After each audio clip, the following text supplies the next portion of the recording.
behind schedule for time management purposes. But with that, if you could convene the Joint Committee on Finance and Campus Planning, Buildings and Grounds. Thank you, Chair Day. Will the meeting of the Joint Committees on Finance and Campus Planning please come to order? There is one request for public comment. The speaker will have 3 minutes to address the board. Martin Brenner. Excuse me, I had one question on the last speaker. May I interrupt before we begin again? We've closed the committee on campus planning and the item on campus planning, the information item. Is it a question you could ask the staff maybe after our meeting? Where it sounds like, Chair Day, you'd like us to move along as quickly as we can. Well, it wasn't a new concern. It was just a matter that was not recognized. Perhaps I didn't do it correctly. It's a very short question. Okay, sure. We can suspend real quick. You had a question on the previous item. Yeah, my question, President Nelson, is any of that 300 acres environmentally sensitive land? Yes, there are vernal pools in that area, and we are developing plans on how to use them as research centers. Thank you very much. Thank you. Thank you. And thank you, Mr. Brenner, for pausing for a second. Go ahead. I realize that we're all behind schedule, so I will keep my remarks very brief. I just want to encourage you to consider restoring and increasing deferred maintenance funding in your priorities. I realize that everybody competes for budget, but what I am seeing a trend towards is towards building new buildings and new services and new things, and we are becoming in some ways hollow.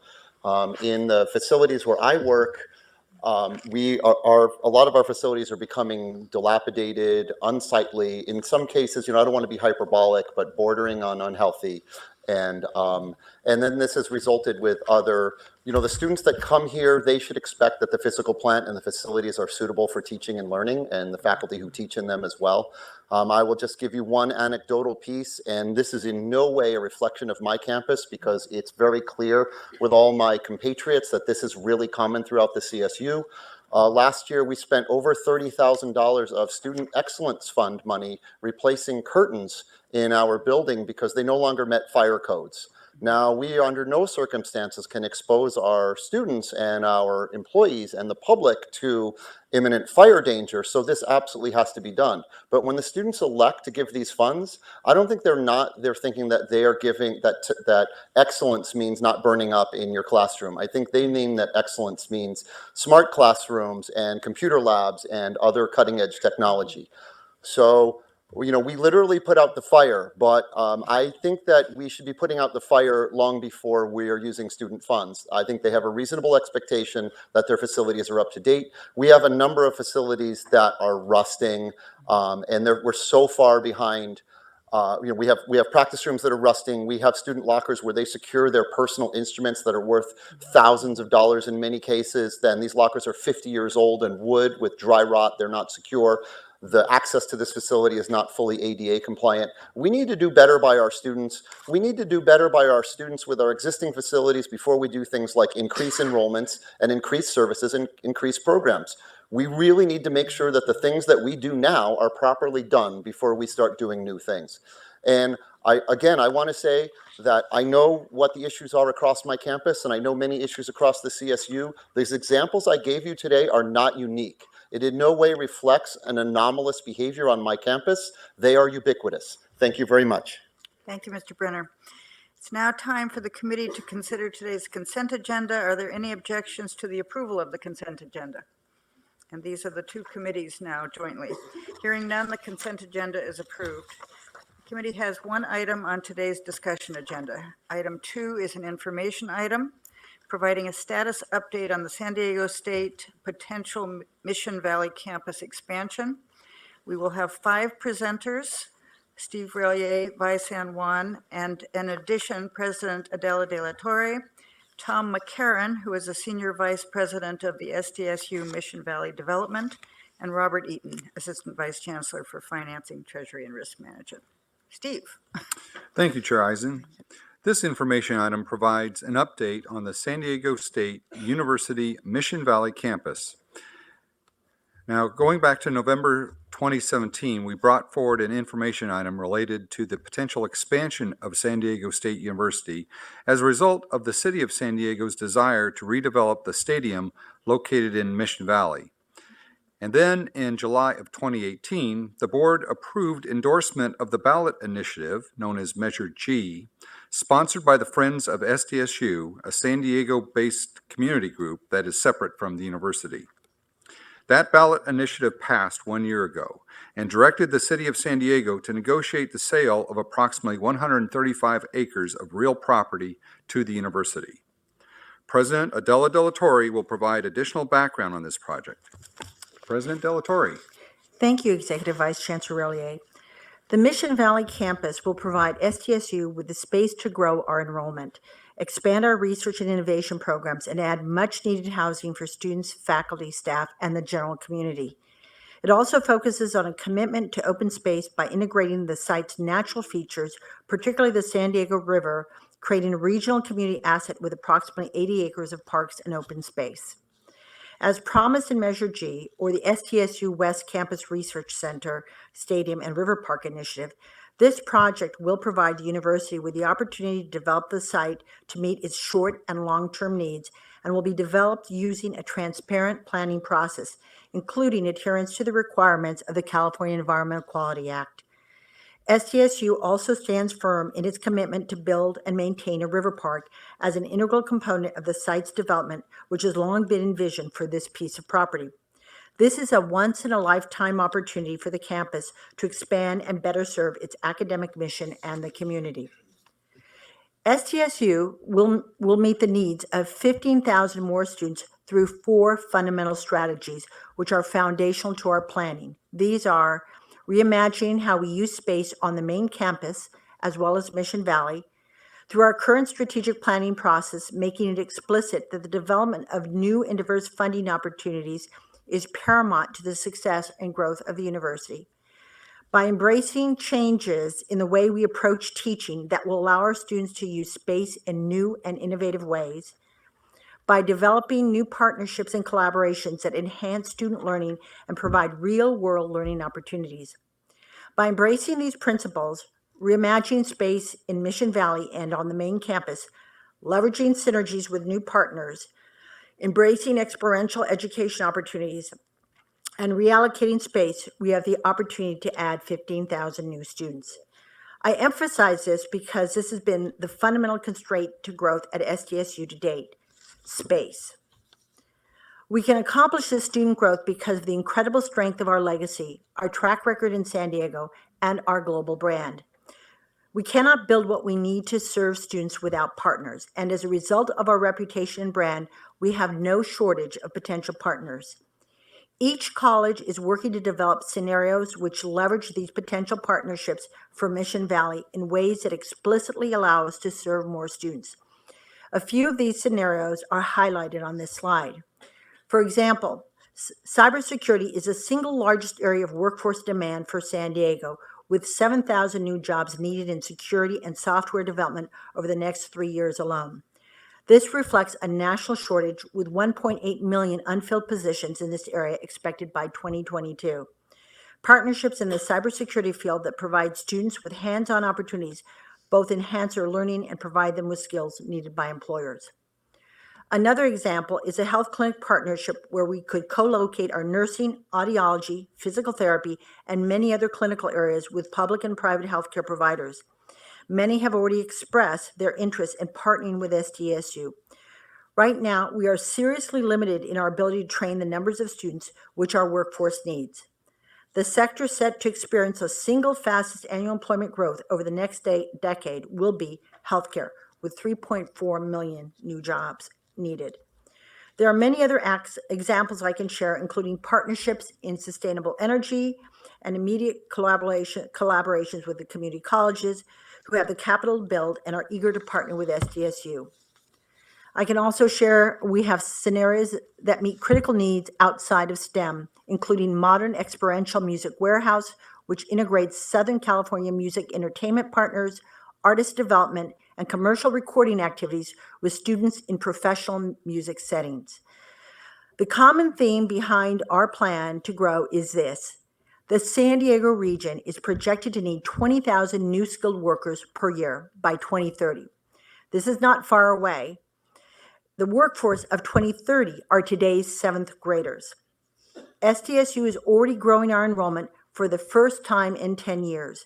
We will grow further with the opening of the stadium, which will give us a first real new space and has direct use for programs in high demand like hospitality and tourism management. But our biggest growth will be possible with the opening of our first buildings in the Innovation District. The examples on this slide alone, along with the Music Warehouse and hospitality and tourism management, can allow us to grow by 5,000 students over 5 years. This will compound as more buildings come online. We can and will grow by 15,000 students by 2037, 15 years after the opening of the first building, the stadium complex. SDSU Mission Valley will also provide the opportunity to help tackle the housing crisis in San Diego, which puts a significant strain on the university's ability to attract and retain talented faculty, support graduate students and undergraduate students with families, and provide affordable housing for qualified low-income students. 10% of the housing will be for income-qualified affordable housing that can benefit qualified low-income students. This is a given. Above and beyond this, SDSU is committed to leveraging best practices that will provide access to attainably priced housing for many in our community. This includes planning for 50% of new faculty hires to have access to 3 years of faculty housing at below market rate. This is going to be supported by auxiliary funds, attainable housing for graduate students, upper division students, and student families through a subsidy model based on need. For example, UC San Diego provides faculty and staff housing below market rate.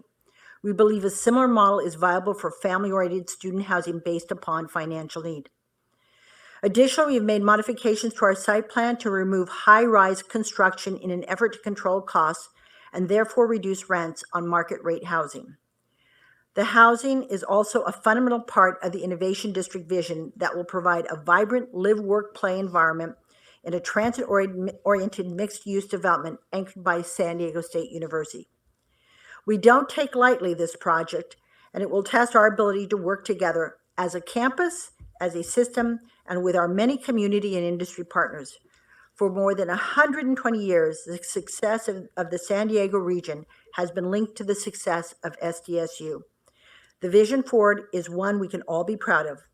I will ask Assistant Vice Chancellor Vi San Juan to continue with the presentation. Vi? Thank you, President De La Torre.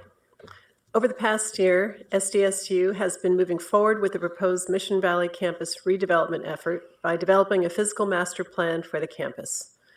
As you've heard from President De La Torre, the master plan includes facilities for education and research, residential housing, campus and neighborhoods serving retail, hotel capacity, a multi-use stadium, river park, and on and off-site traffic improvements. After developing the physical master plan, the draft environmental impact report was prepared and then provided for public review. In addition, SDSU selected design build teams for both the stadium and the site preparation work to begin the concept design, and significant effort has been made by the university to meet with the City of San Diego for the purchase and sale agreement. The master plan will be formally presented in January for the board's consideration. Currently, the public comment period has ended, and campus staff and their environmental consultants are working on responses to the comments as part of the preparation of the final environmental impact report. I'll turn it over to Tom to describe the key terms of the current purchase offer. Tom? Thank you, Vi. We have been working with our team of advisors and legal counsel to negotiate with the city for the last 10 months. The terms of our offer to the City of San Diego include a proposed purchase price of $87.7 million after negotiation on the appraised value, inclusive of an inflation adjustment from 2017. The amount of land is approximately 135 acres of the existing stadium site for the new SDSU Mission Valley campus. SDSU will construct and maintain 34 acres of river park improvements, and that property will be retained by the city. The river park must be completed within 7 years of the execution of the purchase and sale agreement, as required by Measure G, enabling the sale to the university. The offer provides that SDSU will assume operation of the existing stadium at the close of escrow, and SDSU will fund construction of the city's future Fenton Parkway Bridge. While the bridge is not required by the EIR, the bridge will provide access and benefits to the larger community, and our project is part of that community. In addition, we have committed that 10% of all housing units developed on the site will be dedicated to affordable housing. The master plan also includes facilities for educational, research, entrepreneurial, and technology programs, residential housing for graduate and upper division students, faculty, staff, and local community members, campus and neighborhood serving retail, a hotel for campus use, conferences, programs, and community uses. The cost of the purchase, site infrastructure, river park construction, off-site mitigation, and stadium construction is estimated at $650 million. The site development project financing is proposed to be funded from proceeds from the mixed-use development. A separate financing plan for the multipurpose stadium includes philanthropy, naming rights, and operating revenue. Greater detail on the proposed financing will be provided at the January meeting. I'll turn it over to Assistant Vice Chancellor Robert Eaton to describe the next steps. Robert? Thank you, Senior Vice President McCarron. So in terms of next steps, in January of next year, we will come back to the board and we will seek certification of the final environmental impact report, approval of the campus physical master plan, schematic design for the site development package, including the river park, and financing for the purchase and site development. Additionally, subject to certification and approval of the EIR and the master plan, we will also bring forward the final terms of the proposed purchase and sale agreement. In February, the plan calls for the City of San Diego City Council to approve the purchase and sale agreement. In March, the schematic design and financing for the stadium will be brought forward for the board's consideration. And in the spring, we will then begin the process of soliciting proposals from public-private partnerships for the mixed-use development, and we'll commence development at that time. Let me turn it back over to Executive Vice Chancellor Relyea for concluding remarks. Thank you, Robert. The campus has accomplished significant progress with the city, master plan development, and outreach to the community in the environmental planning process. This is an important project that aims to serve the university for the next century. I want to particularly thank Trustees McGrory, Carney, and Taylor, who have served on our oversight committee for this important project. Again, this is an information item providing an update to the board, and the item will return to the trustees in January. Chair Eisen, that concludes the presentation. We're happy to address any questions. Thank you. Thank you to all of the presenters. Very well presented. Any questions or comments? I think we made up a little bit of time, Chair Day. Questions or comments? Trustee Carney. Having served on the advisory committee, I would just like to thank all of you who've been involved in this, because the level of professionalism and given the speed with which you had to work, I mean, it's really just amazing. They did an absolutely excellent job. And the additional information that President De La Torre provided today specifically about how the housing will benefit faculty, staff, and graduate students, and about the intensive planning work being done by all of the colleges on how this property, which is distant from the campus, somewhat distant from the campus, will nevertheless aid in this enrollment growth, was very, very helpful. I think this is a really exciting project. It's not without its risk, but it's really important for San Diego State. It's a pleasure to work on it. Thank you. Trustee Taylor is going to lead us in 5 minutes of yoga now. Just stretching. Chair Day. Thank you, Chair Eisen. I won't belabor in respect for our time, but I would be remiss if I didn't thank everyone who just spoke, President De La Torre and your entire team, Tom, as well as Steve and your entire team, Vi and Brad as well. This is a monumental task that has been many, many months, if not from some perspectives, years in the making. As you already indicated, Trustee McGrory and Carney and Taylor, I want to personally thank you for serving on the Chancellor's Committee working with the campus-based team. And most importantly, I'd like to thank and remind my colleagues and thank the board. It seems like it was so long ago, but it was just about a year ago or so that we endorsed this local ballot measure, which was a risk at the time and something that had not been done before. But this is truly transformational for SDSU and for the entire city and region of San Diego. And I think we will be able to look back with pride as a board for being involved in such a wonderful project. So thank you. Any additional comments or questions? Chair Day, that concludes the business of the Joint Committees of Finance and Campus Planning. Thank you, Chair Ison. Chair